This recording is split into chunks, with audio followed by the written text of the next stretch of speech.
Hello दोस्तों, स्वागत है आप सभी का हमारे YouTube channel ultimate education centre पर। दोस्तों, आज हम इंडियन हिस्ट्री का जो हमारा क्वेश्चन सीरीज या ऑब्जेक्टिव सीरीज चल रही थी उसका हम सेकंड पार्ट वैदिक सभ्यता देख रहे थे।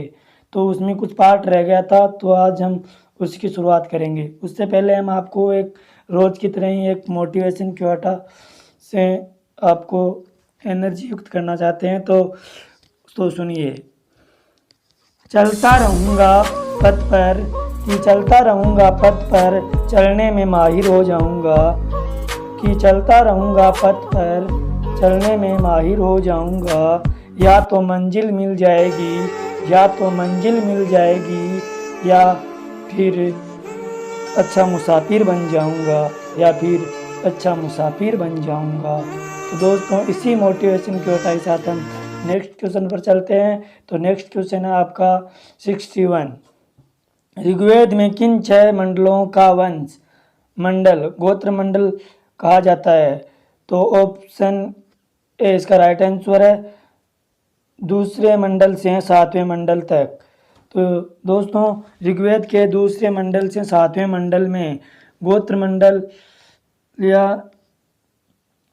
के 6 मंडलों में गोत्र मंडल या वंश मंडल का मतलब वहाँ पर अपन को वाक्य मिलती है या वहाँ पर उल्लेख मिलता है। तो नेक्स्ट क्वेश्चन है 62। किस वेद में जादुई माया और वशीकरण, मैजिकल ट्रेम एंड स्पेल्स का वर्णन है? तो इसका राइट आंसर है वो है इसका ऑप्शन डी, अथर्ववेद। ये क्वेश्चन आपके यूपीएससी 2004 जेपीएससी 2010 में पूछा गया क्वेश्चन है। तो इसका राइट आंसर है हो जाएगा अथर्ववेद। अथर्ववेद में ही अपन देखते हैं जादू टोना वशीकरण ऐसे मामले चलते हैं। अथर्ववेद को लिखने वाले ऋषि का नाम है अथर्वा ऋषि। इसमें कुल 731 मंत्र और लगभग 6000 पद है। तो नेक्स्ट क्वेश्चन है अपना 63। आर्य शब्द इंगित करता है, आर्य शब्द किस लिए मतलब यूज लिया जाता है या किस अर्थ के लिए वहाँ पर वैदिक सभ्यता में इसको संबोधित किया गया? तो इसका राइट आंसर है हो जाएगा वो हो जाएगा आपका ऑप्शन डी, श्रेष्ठ वंश को। वहाँ पर आर्य को मतलब एक बहुत ही अच्छा वंश माना गया है या सबसे उच्च पद माना गया है। तो इसका राइट आंसर है वो हो जाएगा आपका ऑप्शन डी, श्रेष्ठ वंश को। क्वेश्चन संख्या 64। ऋग्वेद में कुल कितने मंडल है? तो आपको पहले बता दिया था नेक्स्ट वीडियो में, प्रीवियस वीडियो में बताया गया था कि ऋग्वेद में 10 मंडल है। तो इसका राइट आंसर हो जाएगा 10 मंडल है ऋग्वेद में। तो क्वेश्चन संख्या 65। आर्य भारत में संभवतः आए थे। आर्य है वो भारत में कहाँ से आए थे और किसके अनुसार आए थे वो भी बताने वाले हैं। तो ऑप्शन बी इसका राइट आंसर है, मध्य एशिया से। किसके अनुसार बताया गया है ये चीज़? तो ये चीज़ है आपके मैक्स मुलर, जिन्होंने कहा है कि जो आर्य है वो उनका मूल निवास है वो मध्य एशिया में बताया गया है। ये सबसे पहले अगर भारत की बात करें तो ये सबसे पहले भारत में आए थे आपके पंजाब में। अगर साथ में बात करें अफगानिस्तान में भी ये भारत और अफगानिस्तान में साथ ही आए थे। तो नेक्स्ट क्वेश्चन है वो है आपका 66। कौन सा वेद अंशगत रूप में भी रचित है? तो कौन सा वेद है जो अंशगत रूप में भी रचित है? तो इसका राइट आंसर है वो हो जाएगा आपका, इसका राइट आंसर है वो है ऑप्शन बी, यजुर्वेद। यजुर्वेद में पद और गद्य दोनों तरह से मतलब आपको वाक्य करने को मिलती है। उसमें दोनों प्रकार के मंत्र भी मिलते हैं गद्य और पद रूप में। तो इसका राइट आंसर हो जाएगा वो हो जाएगा आपका ऑप्शन बी, यजुर्वेद। तो क्वेश्चन संख्या 67। सभा और समिति प्रजापति की 2 पुत्रियां थी का उल्लेख किस वेद में मिलता है? तो इसका राइट आंसर है वो हो जाएगा आपका ऑप्शन डी, अथर्ववेद में। सभा और संपत्ति ये प्रजापति की 2 पुत्रियां थी, इनका उल्लेख वो आपके अथर्ववेद में मिलता है, जिसके रचयिता है वो अथर्वा ऋषि है, जिसमें 731 मंत्र बताए गए हैं। अथर्वा वेद में कन्याओं के जन्म की निंदा भी की गई है। ऐतिहासिक दृष्टि से अथर्ववेद का महत्व इस बात से भी है कि सामान्य मनुष्य के विचारों तथा अंधविश्वासों का विवरण वह इसमें मिलता है। बात करें और तो इसमें मानव जीवन के सभी पक्षों गृह निर्माण, कृषि की उन्नति, व्यापारिक मार्गों का गहन का मतलब खोज होता है, रोग निवारण, समन्वय, विवाह तथा प्रेरणीय गीतों, स्वराज भक्ति, राजा का चुनाव, इन सभी का विवरण दिया गया है। तो इसका नेक्स्ट क्वेश्चन है वो है आपका 68। ऋग्वेद युग का प्राचीनतम संस्था कौन सी थी? तो ऋग्वेद की जो प्राचीनतम संस्था थी वो है ऑप्शन सी विद्वत। विद्वत में आपको बताया गया है कि झगड़ों से संबंधित जितने भी कार्य होते थे उनका निपटारा है वो विद्वत सभा द्वारा किए जाते थे, उनके द्वारा सुलझाए जाते थे। तो नेक्स्ट क्वेश्चन है आपका तो इसमें ऑप्शन अपन एक की बात करें तो सभा में होता था कि सभा में देखें तो सभा में आपके कानून बनाने की जो समिति होती थी उससे संबंधित जो भी कार्य होते थे वो सभा में किए जाते थे। बात करें अपन समिति की तो समिति में वयस्क और था तो वहाँ पर वयस्क जगह में पुरुषों का संगठन, पुरुषों को एक जगह एकत्रित या एकता उनमें प्रकट करना। तो इसका नेक्स्ट क्वेश्चन है वो है आपका 69। ब्राह्मण ग्रंथों में सर्वाधिक प्राचीन कौन है? तो इसका राइट आंसर है वो हो जाएगा आपका ऑप्शन बी। तो इसका राइट आंसर है वो ऑप्शन बी हो जाएगा, शतपथ ब्राह्मण। ये सबसे प्राचीन ब्राह्मण ग्रंथ माना जाता है। बात करें अपन नेक्स्ट क्वेश्चन 70। गोत्र व्यवस्था प्रचलन में कब आई थी?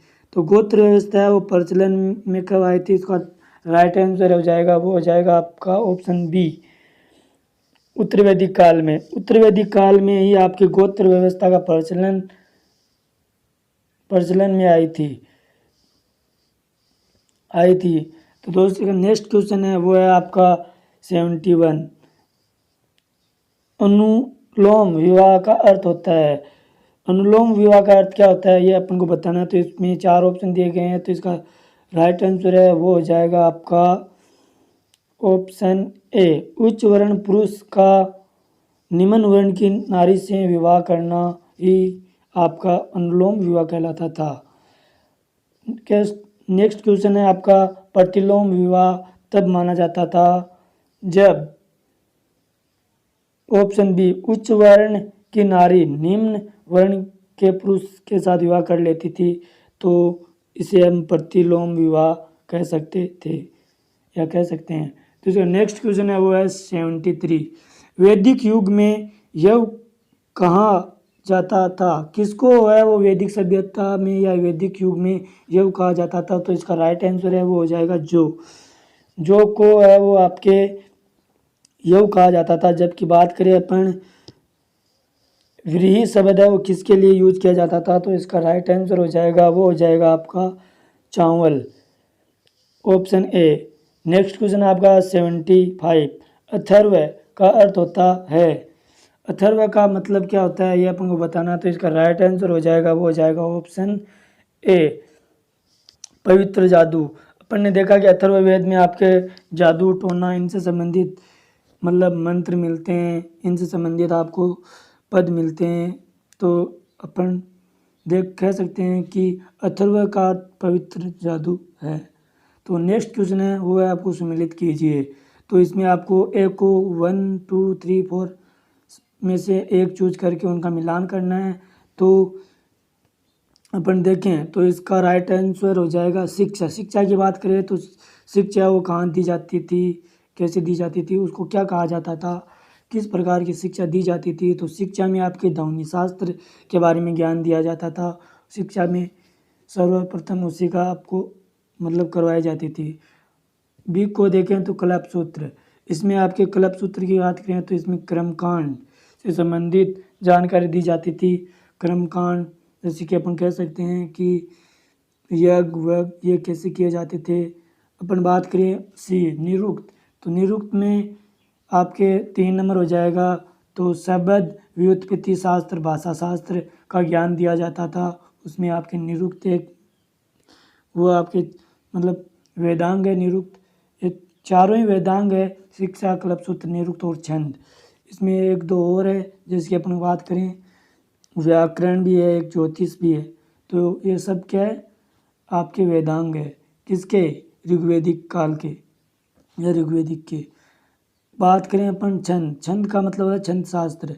छंद से संबंधित जो भी आपके ज्ञान दिया जाता था तो वो छंद शास्त्रों में दिया जाता। तो इसका राइट आंसर हो जाएगा आपका वो है इसमें ऑप्शन ए, एक को 1 से मिलाना है, बी को 2 से, सी को 3 से और डी को 4 से मिलाना है।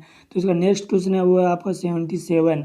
तो प्राचीन व्याकरण अष्टाध्यायी के रचनाकार कौन थे? तो प्राचीन व्याकरण थी अष्टाध्यायी।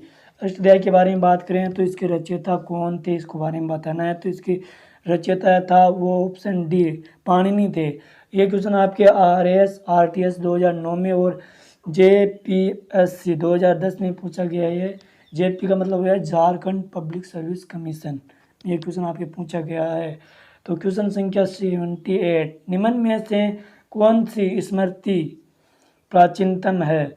तो निम्न में से जो कौन सी स्मृति है वो अपन प्राचीनतम है? तो ये चीज़ अपन को वो ऋग्वेदिक काल में मिलती है। तो यह इसका राइट आंसर हो जाएगा वो हो जाएगा मनुस्मृति, ऑप्शन ए। मनुस्मृति के बारे में बात करें तो मनु को आप जानते होंगे, जिसका जन्म है वो 19,700 ईसा पूर्व में माना जाता है, जिसकी पत्नी थी शतरूपा। इनको मनुष्य में स्वयंभू भी कहा गया है क्योंकि इनके माता पिता से उत्पन्न नहीं हुए, ये स्वयं उत्पन्न हुए हैं। तो इनको सृष्टि का रचयिता मान सकते हैं या मनुष्य का रचयिता भी मान सकते हैं। इनसे जो संतान पैदा हुई थी उनको ही हम मानव या मनुष्य कहा जाता है। समस्त सृष्टि पर जितने भी मनुष्य है वो इन्हीं की संतान मानी जा सकती है या इन्हीं के वंशज हम मान सकते हैं मनुस्मृति के अनुसार, न कि अपने अनुसार।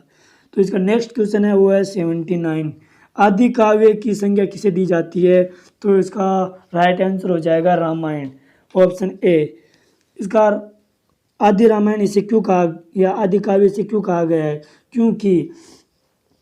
क्योंकि इतिहास में सर्वप्रथम अगर देखें तो रामायण ही वह महाकाव्य था जिसकी रचना सर्वप्रथम हुई थी, वाल्मीकि द्वारा इसकी रचना की गई थी। बात करें अगर ऑप्शन बी महाभारत की और गीता ऑप्शन सी और ऑप्शन डी भागवत पुराण की, तो इनकी रचना वो वेद व्यास जी ने की थी आपके। तो नेक्स्ट क्वेश्चन है वो है आपका 80, प्राचीनतम पुराण है। प्राचीनतम पुराण कौन सा है इसके बारे में हम चर्चा करते हैं। अगर पुराणों की बात करें तो पुराण होते हैं आपके 18। तो उनमें से जब से जो प्राचीनतम पुराण थे वो कौन सा है? तो इसके बारे में अपन चर्चा करें तो ऑप्शन ए मत्स्य पुराण है जो सबसे प्राचीनतम पुराण है, इसके साक्ष्य भी हमें मिले हैं। तो सबसे प्राचीनतम पुराण कौन सा है? मत्स्य पुराण। तो इसका नेक्स्ट क्वेश्चन है वो है आपका 81, ऋग्वेद में सबसे पवित्र नदी किसे माना गया है या किसे माना जाता है? तो ऋग्वेद में सबसे पवित्र नदी है वो सरस्वती को माना गया है। अगर क्वेश्चन आ जाए आपके ऋग्वेद में सबसे ज़्यादा किस नदी को चर्चा में लाया गया है या किस नदी शब्द का प्रयोग सबसे ज़्यादा किया गया है? तो वो हो जाएगा ऑप्शन ए सिंधु नदी। तो इसका राइट आंसर हो जाएगा 81 का वो हो जाएगा आपका ऑप्शन बी सरस्वती नदी। सबसे पवित्र नदी किसे माना गया है? तो वो है आपकी सरस्वती नदी, जो अभी विलुप्त हो चुकी है। बात करें 82 क्वेश्चन की, तो वैदिक समाज की आधारभूत इकाई थी। तो वैदिक समाज की जो आधारभूत इकाई थी वो थी ऑप्शन ए कुल और कुटुंब। इसमें जो मतलब अपन चर्चा करें तो कुल और कुटुंब के बारे में अपन को चर्चा मिलती है। मतलब वहाँ पर कुल भी होता था और कुटुंब कहने का मतलब एक परिवार से चलता था मामला पूरा। कुल अपन कह सकते हैं वंशावली थी। क्वेश्चन संख्या 83, ऋग्वेदिक काल के उस सबसे प्रधान देवता की पहचान करें जिसकी स्तुति में 250 सूक्तों की या 250 सूक्तों की रचना की गई थी। तो ऑप्शन ए इसका राइट आंसर हो जाएगा। इंद्र को ऋग्वेदिक काल या अपन वैदिक काल की बात करें तो सर्वश्रेष्ठ देवता माना गया, वो है इंद्र। अग्नि की बात करें तो मनुष्य और देवताओं के मध्य संबंध स्थापित किया। मनुष्य की बात को अग्नि के द्वारा जो देवताओं तक पहुंचाई जाती थी, इस कारण अग्नि को इनका मतलब बिचौलिया देवता मान सकते हैं, बिचौलिया देवता माना गया है। तो अपन 83 क्वेश्चन की बात करें तो इसका राइट आंसर हो जाएगा ऑप्शन ए इंद्र। 68 क्वेश्चन संख्या 68, किस वेद में सभा को नृष्ट अर्थात सामूहिक वाद विवाद या उल्लंघनीय कहा गया है? तो इसका राइट आंसर हो जाएगा 84 में। 84 में अगर राइट आंसर की बात करें तो वो है आपका ऑप्शन डी अथर्ववेद में। अथर्ववेद में आपके नृष्ट अर्थात सामूहिक वाद विवाद या अनुउल्लंघनीय कहा गया है, तो वो अथर्ववेद को कहा गया है।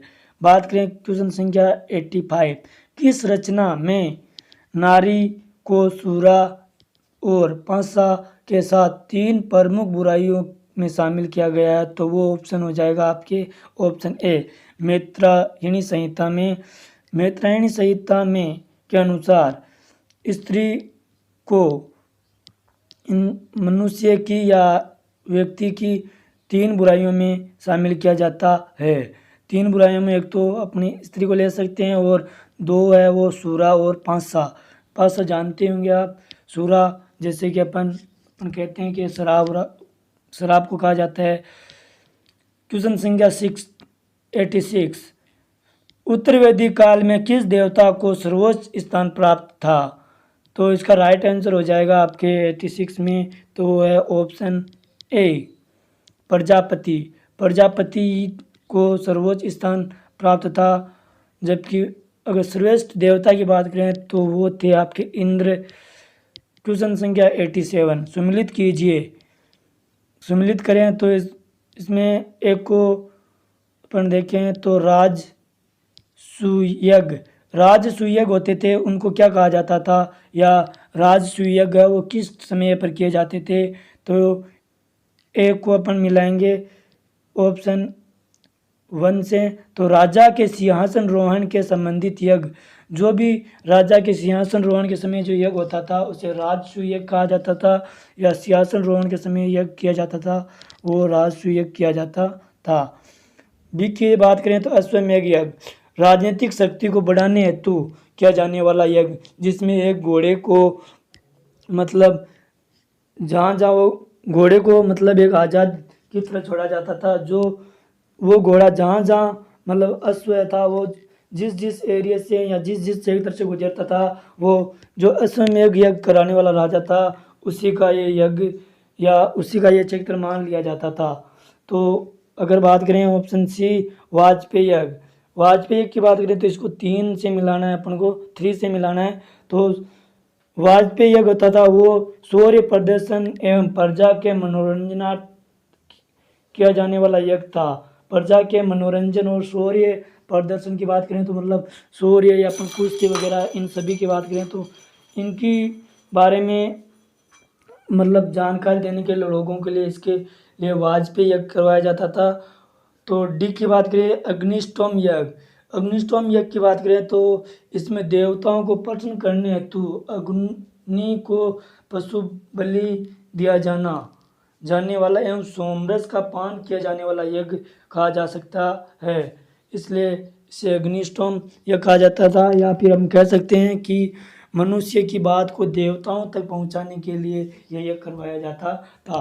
तो इसका राइट आंसर हो जाएगा वो हो जाएगा ऑप्शन ए को 1 से मिलाना है, बी को 2 से और सी को 3 से और डी को 4 से मिलाना है। क्वेश्चन संख्या 88, सूची फर्स्ट को सूची सेकंड के साथ सम्मिलित करें तो सूची फर्स्ट ऋग्वेद में उल्लेखित नाम और आधुनिक नाम, ये कुछ नदियों के नाम दिए गए हैं जो प्राचीन समय में मतलब अलग अलग नामों से जानी जाती थी। तो पुरुषनी नदी की बात करें तो पुरुषनी नदी है वो आपको प्राचीन समय में 1 नंबर रावी नदी को कहा जाता था। पुरुषनी नदी का प्राचीन नाम बोलें तो वो या आधुनिक नाम बोलें तो वो है रावी नदी। बी की बात करें तो सतुद्री नदी। सतुद्री नदी वर्ड है वो प्राचीन समय सतलज नदी के लिए यूज किया गया था। ऑप्शन सी बात करें तो अस्किनी नदी। अस्किनी नदी है वो प्राचीन समय में चिनाब नदी के लिए शब्द यूज किया जाता था। और बात करें अपन डी विपाशा तो 4 नंबर व्यास।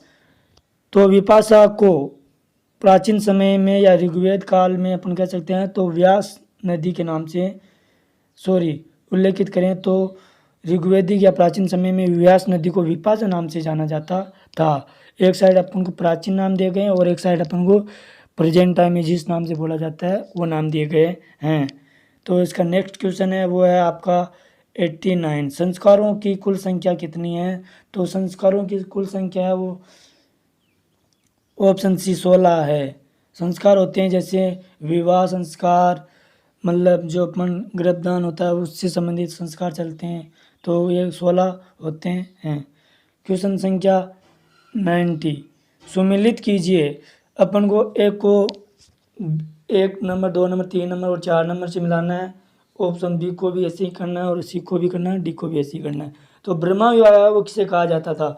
तो ब्रह्मा विवाह है वो आपके 1 नंबर सम्मान वर्ण या जाति का जो विवाह होता था, या अपन कह सकते हैं सम्मान जाति के लोग स्त्री और पुरुष दोनों आपस में जब शादी करते थे तो उनके विवाह को अपन ब्रह्मा विवाह मान सकते हैं। बी की बात करें देव विवाह। जो पुरोहित है वो प्रारंभिक श्रीम में मिले कन्या के साथ विवाह करता था। जो पुरोहित यज्ञ करवाते थे तो उस समय जब राजा की कन्या का विवाह अगर उससे करवा दिया जाता था या उसको भेंट कर दी जाती थी तो उसे देवी विवाह या देव विवाह के नाम से जाना जाता था। आर्ष विवाह कन्या के मूल रूप में एक जोड़ी गाय व बैल चुकाकर किया गया विवाह ही आपके आर्ष विवाह कहा जाता था। कन्या का जब मतलब पिता अपनी पुत्री का मूल्य चुकाने के लिए गाय और एक बैल की जोड़ी गाय व बैल की जोड़ी देकर उसे विवाह का मतलब आज के टाइम में अपने कन्यादान कह सकते हैं वो करता था। तो डी की बात करें तो वह प्रजापत्य विवाह। प्रजापत्य विवाह की बात करें तो यह है बिना दहेज का विवाह। इसमें कोई लेन देन नहीं होती थी, ओनली स्त्री और पुरुष की शादी करवाई दी जाती थी। तो इसका राइट आंसर हो जाएगा ऑप्शन ए हो जाएगा। तो आप मिलान कर सकते हो, बिल्कुल राइट है। एक को 1 से मिलाना है, बी को 2 से, सी को 3 से और डी को 4 से मिलाना है। तो क्वेश्चन संख्या 91 सुमिलित करें। इसको भी अपन को सुमिलित ही करना है।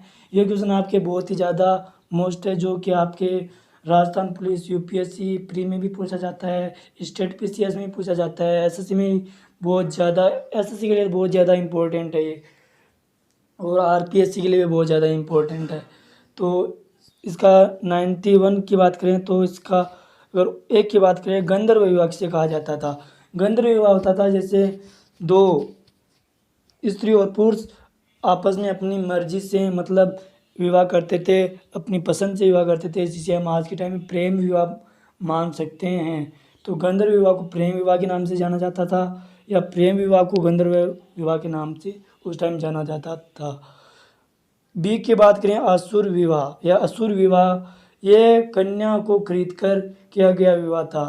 कन्या का मूल्य चुकाकर विवाह किया जाता था, उसको हम असुर विवाह कहते हैं। सी की बात करें राक्षस विवाह, तो 3 है वो आपके राक्षस विवाह है। तो राक्षस विवाह में आपके हो जाएगा पराजित राजा की कन्या का अपहरण की गई कन्या के साथ विवाह करना। कोई अपन या अपहरण करके जिस कन्या के साथ विवाह किया जाता था उसे राक्षस विवाह कहा जाता था। डी पैशाच या पिशाच विवाह किसे कहा जाता था? तो वो है सोई हुई कन्या के साथ अभद्र व्यवहार या गुमराह करके उसके मानसिक रूप से स्वस्थ कन्या का गुमराह कर उसके साथ किया गया विवाह, या अपन कह सकते हैं आज के टाइम में जैसे अपन कहते हैं बलात्कार वगैरह, इस तरह से जब विवाह किया जाता था तो उसे पिशाच विवाह कहा जाता था। तो इसका राइट आंसर हो जाएगा वो है ऑप्शन ए को 1, बी से 2 और सी को 3 और 4 को डी से मिलाना है। तो इसका अगला क्वेश्चन है वो है आपका 92। 3 ऋण में शामिल नहीं है। पहले ऋग्वेद काल में 3 ऋण चला करते थे, तो उनमें कौन सा मतलब ऋण है वो इनमें शामिल नहीं किया जाता है। तो ऑप्शन डी मातृ ऋण कहा जाता है। ये ऋण है वो बहुत ही ज़्यादा मोस्ट होते हैं। कहा जाता है अगर ये इंसान नहीं चुकाए अपनी ज़िंदगी में तो उसका जीवन बिल्कुल मतलब एक कह सकते हैं अस्वस्थ मान सकते हैं, बिना उसने मतलब लाइफ जी ही नहीं अपनी ज़िंदगी में अपने, ऐसा मान सकते हैं, ऐसा माना जाता है। मतलब ये अपन ऋग्वेदिक काल के बारे में डिटेल से चर्चा करें जब हम आपके लिए बोर्ड पर क्लास लेके आएंगे। कुछ ही टाइम बाद हम बोर्ड पर भी आपको इसके बारे में मतलब इंडियन हिस्ट्री का टॉपिक है वो शुरू करेंगे। तो आप हमारे साथ जुड़े रहें और ज़्यादा से ज़्यादा वीडियो को लाइक और शेयर करें।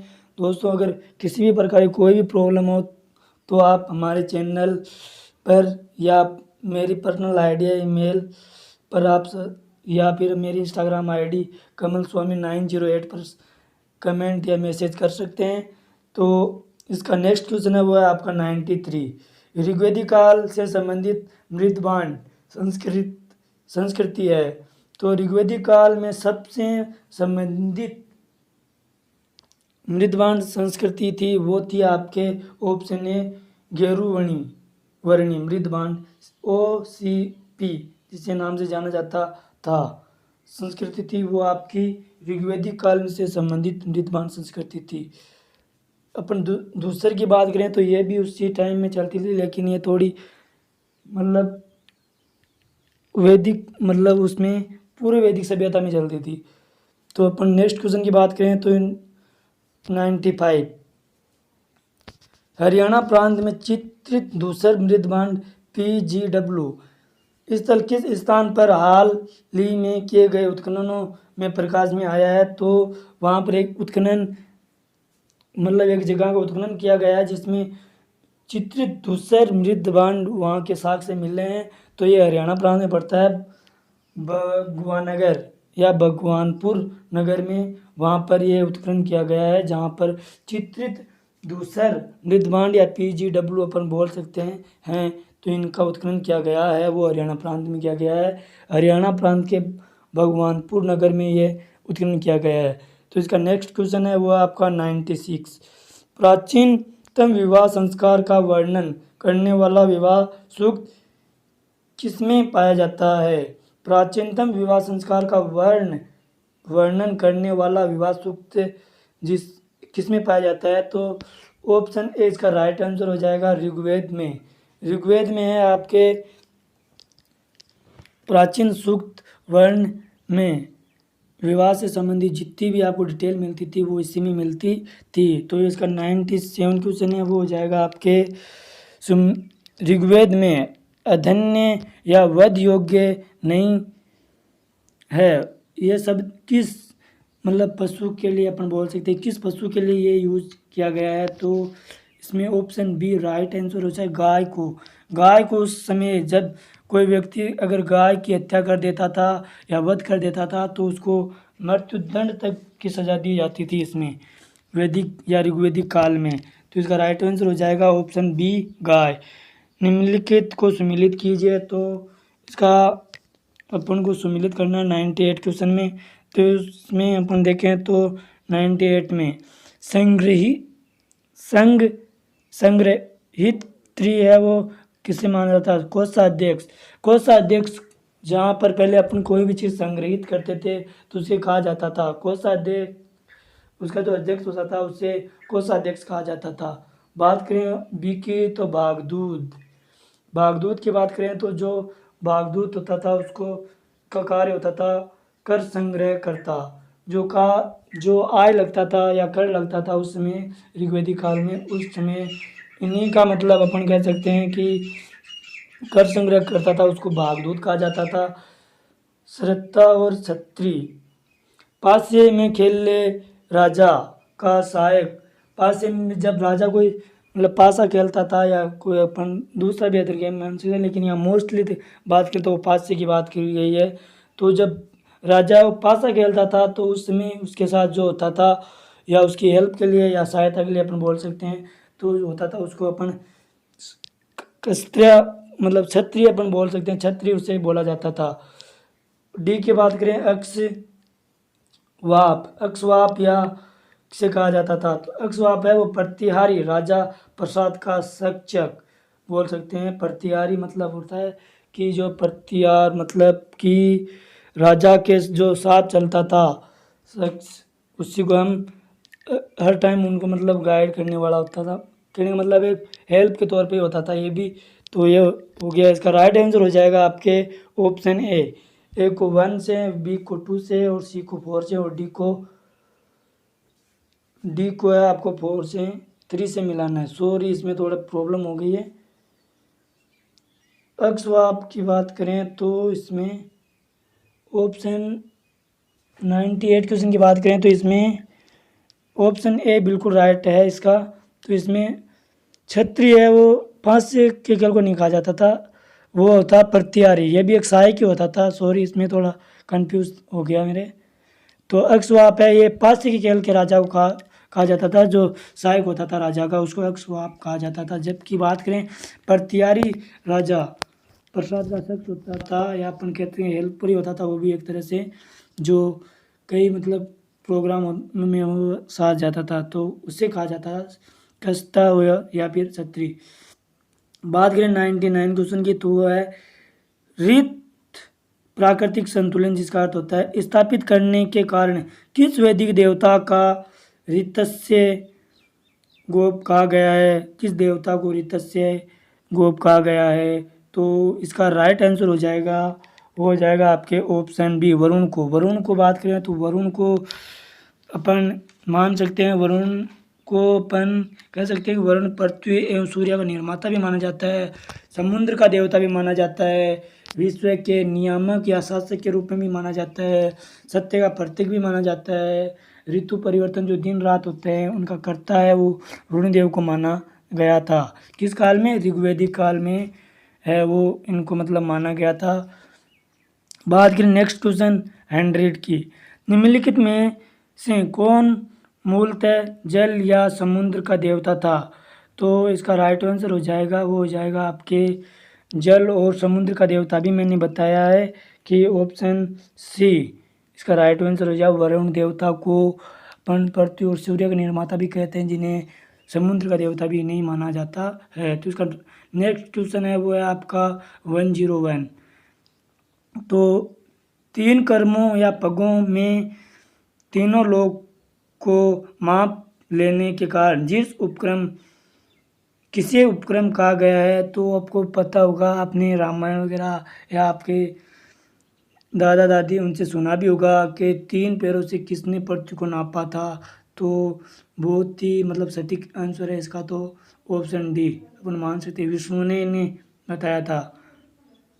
क्वेश्चन संख्या 102 सुमिलित कीजिए। इसको अपन सुमिलित करना है तो इसमें अपन वही है, इसमें पुरुषन विवाह का देवता जिसे माना जाता था, पुरुषन को 1 नंबर से मिलाएंगे। बी की बात करें तो रुद्र की बात करें तो रुद्र को है वो पशुओं का देवता माना जाता था। रुद्र की बात करें तो वो रुद्र शब्द है वो शिव भगवान के लिए भी यूज किया जाता था। द्योस या ध्यो को बात करें तो 3 नंबर जगत के पिता के नाम से ध्यो को जाना जाता था। अदिति की देवों की महान माता, अदिति के बारे में आजकल सीरियल भी चलता है महाकाल वाला, तो उसमें आप जान सकते हैं अदिति के बारे में कौन क्या थी। इसका राइट आंसर हो जाएगा वो ऑप्शन ए हो जाएगा। इसका नेक्स्ट क्वेश्चन है वो है 103।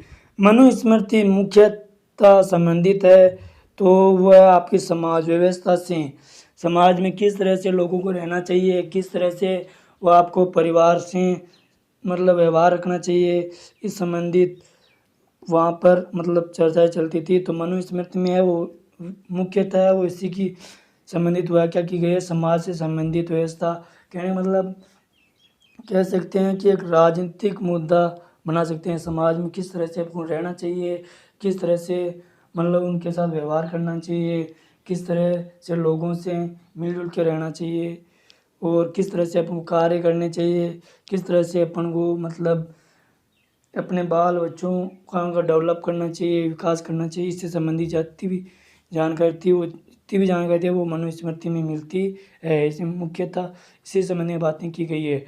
क्वेश्चन संख्या 104 की बात करें तो गायत्री मंत्र की रचना किसने की थी? तो गायत्री मंत्र की रचना है वो आपके की थी आपके ऑप्शन बी विश्वामित्र जी ने। गायत्री मंत्र की बात करें तो गायत्री मंत्र एक शास्त्री या सूर्य देवता को समर्पित है। ये गायत्री मंत्र जो कि आपके तीसरे मंडल से लिया गया ऋग्वेदिक काल के या ऋग्वेद के तीसरे मंडल से इसे मतलब चूज किया गया है। क्वेश्चन संख्या अपन बात करें 105 की तो अवेस्ता और ऋग्वेद में समानता पाई जाती है। तो अवेस्ता किस क्षेत्र से संबंधित है? तो अवेस्ता की बात करें तो अवेस्ता है वो आपके ऑप्शन बी ईरान से संबंधित है। ये आपके मेसोपोटामिया की सभ्यता थी जो कि ईरान में दजला और फरात नदी के किनारे पर बसी हुई थी। ये उसी टाइम से ये मतलब अपन एक ही काल मान सकते हैं उसी समय उसके बाद के ये मतलब आया था ईरान में। तो ये मतलब इनमें बहुत सारी समानताएं पाई जाती है। वहाँ जो बेलन मिला था, वहाँ पर जो पशुपति की मतलब मेसोपोटामिया में जो सिक्के भी मिले थे, वहाँ की समानताओं को अपन वहाँ से उल्लेखित कर सकते हैं। ये क्वेश्चन आपके बहुत ही ज़्यादा मोस्ट है जो कि आपकी Uttar Pradesh police service commission में आया गया क्वेश्चन है। तो अपन बात करें अगर नेक्स्ट क्वेश्चन 106 की तो वह निम्नलिखित में से कौन सी एक ऋग्वेदिक आर्यों की लाक्षणिक या अपन लक्षण होते हैं उनकी विशेषता नहीं है? तो इसका राइट आंसर हो जाएगा वो हो जाएगा आपके ऑप्शन बी। इसका राइट आंसर है ऑप्शन बी। वे लोहे का उपयोग से परिचित थे। ये बिल्कुल विशेषता नहीं थी उनकी, वो लोहे से बिल्कुल परिचित उपयोग से परिचित नहीं थे। लोहे से तो परिचित थे लेकिन लोहे का उपयोग कैसे किया जाता है इन चीज़ों से परिचित नहीं थे। ऑप्शन ए की बात करें तो वो ना अश्वरथों और कांसे के उपयोग से बिल्कुल परिचित थे। जहाँ हमें बहुत सारे बर्तन भी मिले खाने पीने के जो प्रोग्राम होते हैं उनसे संबंधित। अगर सी की बात करें तो वे गौ से परिचित थे, बिल्कुल गाय से परिचित थे। हमें अभी चर्चा करी है जहाँ पर गोवध पर बिल्कुल पाबंदी थी। जो गोवध करता था उसको मृत्युदंड दिया जाता था। आज भी अगर ऐसा हो तो शायद गायों की वो मतलब बहुत अच्छी केयर हो सकती है, मेरे हिसाब से होना चाहिए ऐसा। ऑप्शन डी की बात करें तो वे ताम्र और आधुनिक हल फाल के उपयोग से परिचित थे। यह आपके CDS 2011 में पूछा गया क्वेश्चन है। वे बिल्कुल इनसे भी संबंधित थी। तो इसका राइट आंसर हो जाएगा वो लोहे से परिचित तो थे लेकिन उसके उपयोग कैसे किया जाता है इससे परिचित नहीं थे। तो इसका नेक्स्ट क्वेश्चन है वो है 107। ऋग्वेद में निम्नांकित किन नदियों का उल्लेख है वो अफगानिस्तान के साथ आर्यों संबंध का सूचक बताया जाता है? तो अपन ने चर्चा करी है अभी नदियों के बारे में। तो कुंभा और क्रुम नदी है जिन्हें अभी प्रेजेंट टाइम में कुंभा नदी को है वो आपके काबुल के नाम से भी जाना जाता है। वह इसका प्राचीन नाम कुंभा बताया गया है, जबकि ये आधुनिक नाम की बात करें तो ये अफगानिस्तान में जिसे काबुल नदी के नाम से जाना जाता है। तो इसका राइट आंसर हो जाएगा वो हो जाएगा सी कुंभा और क्रमु नदी सॉरी। क्वेश्चन संख्या 108। धर्म तथा रीत भारत की प्राचीन वैदिक संस्कृति में एक केंद्रीय विचार को चित्रित करते हैं। इस संदर्भ में निम्नलिखित कथनों पर विचार कीजिए। तो कथन है फर्स्ट है वो आपका है धर्म व्यक्ति के दायित्वों हो या अपन कह सकते कर्तव्यों एवं स्वयं को तथा दूसरों के प्रति व्यक्तिगत कर्तव्यों की संकल्पना था। ऑप्शन बी कथन सेकंड, रीत मूलभूत नैतिक विधान तथा सेकंड की बात करें, सेकंड कथन रीत है वो मूलभूत नैतिक विधान था, बिल्कुल था, मेरे हिसाब से था, जो सृष्टि और उसमें अंतर्निहित सारे तत्वों के क्रियाकलापों को संचालित करता है। तो इसमें अपन को आंसर बताना है, तो इसका राइट आंसर हो जाएगा 1 और 2 दोनों ही थे, बिल्कुल राइट है। मैंने पहले बताया आपको कि धर्म है वो व्यक्ति के दायित्वों एवं स्वयं तथा दूसरों के प्रति व्यक्तिगत कर्तव्यों की संकल्पना थी। धर्म का वहाँ पर बहुत ही ज़्यादा मतलब प्रचार देखते थे, तो मतलब नॉर्मली वर्ण व्यवस्था चलती थी उस टाइम। और सेकंड रीत मूलभूत नैतिक विधान था, वहाँ रीत जो अपने मैंने बात करी है अभी रीत के बारे में, तो वहाँ पर बहुत ही ज़्यादा मायने रखता था, नैतिक विधान था वहाँ का। सृष्टि और उसमें अंतर्निहित सारे तत्वों के क्रियाकलापों को संचालित करता था। तो इसका राइट आंसर है वो आ जाएगा ऑप्शन सी 1 और 2 दोनों है इसके। क्वेश्चन संख्या 109, आर्यों के आर्टिक होम सिद्धांत को पक्षव किसने दिया था? तो इसका राइट आंसर हो जाएगा बी जी तिलक ने दिया था। बी जी तिलक ने वो आर्यों के आर्कटिक होम सिद्धांत का पक्ष दिया था या लिया था बोल सकते हैं। यह आपके एसएससी यूडीएससी 2012 उत्तर प्रदेश पीसीएस और एमपी में भी ये क्वेश्चन 2012 में पूछा गया क्वेश्चन है, बहुत ही मोस्ट क्वेश्चन है आपके ये। तो इसका नेक्स्ट क्वेश्चन है वो है 110, सूची फर्स्ट को सूची सेकंड से अपन को सम्मिलित करना है। तो अपन बात करें 10 की, तो इसमें आपके कुंभा मैंने अभी बताया था आपको, कुंभा नदी को आधुनिक नाम क्या है? तो वह काबुल, जो कि अफगानिस्तान में प्रेजेंट टाइम में बह रही है। परुसनी नदी के बारे में मैंने बहुत बार चर्चा कर दी है आपके, हो जाएगा आपके रावी, 3 नंबर मिला देंगे। सदानीरा की बात करें तो सदानीरा वो गंडक नदी को कहा जाता था, 1 नंबर से मिलाएंगे। डी सतुद्री को मैंने बार बार अभी बताया है, सतलज नदी को ही सतुद्री नाम से जाना जाता था अब तक प्राचीन समय में। बात करें तो इसका राइट आंसर हो जाएगा वो हो जाएगा आपके कुंभा 2 नंबर से, एक को 2 नंबर से, पुरुषनी रावी 2 नंबर से, तो B313। तो इसका राइट आंसर हो जाएगा ऑप्शन बी। यह अभी क्वेश्चन यूपीएससी में भी या उत्तर प्रदेश पीसीएस में पूछा गया क्वेश्चन है। तो दोस्तों इसी के साथ में अगला क्वेश्चन है वो है आपका क्वेश्चन संख्या 111।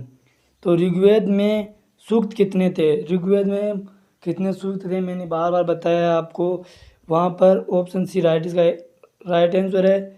वहाँ पर 1028 सूक्त थे। बात करें अपन मंत्रों की, तो मंत्र थे वो थे आपके 10,731 ऐसे कुछ वहाँ पर मंत्र भी थे, 10,462 मंत्र थे वहाँ पर आपके। और बात करें अपन वहाँ पर मंडल थे 10 मंडल थे। सूक्त की बात करें तो वो थे, और मंत्र मैंने बता दिया 10,462 रचनाएं जिन्हें हम बोलते हैं। क्वेश्चन संख्या 112 है, पूर्व वैदिक आर्यों का धर्म प्रमुख था। पूरे वैदिक आर्य थे उनका जो धर्म क्या था? तो इसका राइट आंसर हो जाएगा वो हो जाएगा आपके ऑप्शन प्रकृति पूजा एवं यज्ञ किया जाता था। तो इसका राइट आंसर हो जाएगा वो हो जाएगा आपके ऑप्शन सी प्रकृति पूजा और यज्ञ। तो दोस्तों वहाँ पर जो है पूर्व वैदिक कार्यों आर्य है वो धर्म में मुख्यतः प्रकृति की पूजा और यज्ञ अनुष्ठान किया करते थे। मैंने यज्ञों के बारे में आपको चर्चा करी है, अश्वमेध यज्ञ भी किया जाता था, राजसूय यज्ञ भी किया जाता था। तो दोस्तों हमारे साथ अंत तक बने रहने के लिए धन्यवाद। दोस्तों ज़्यादा से ज़्यादा वीडियो को लाइक करें, शेयर करें और चैनल को सब्सक्राइब करें और बेल आइकन का बटन ज़रूर दबाएं। दोस्तों आपके बहुत ही ज़्यादा सपोर्ट की ज़रूरत हमें है।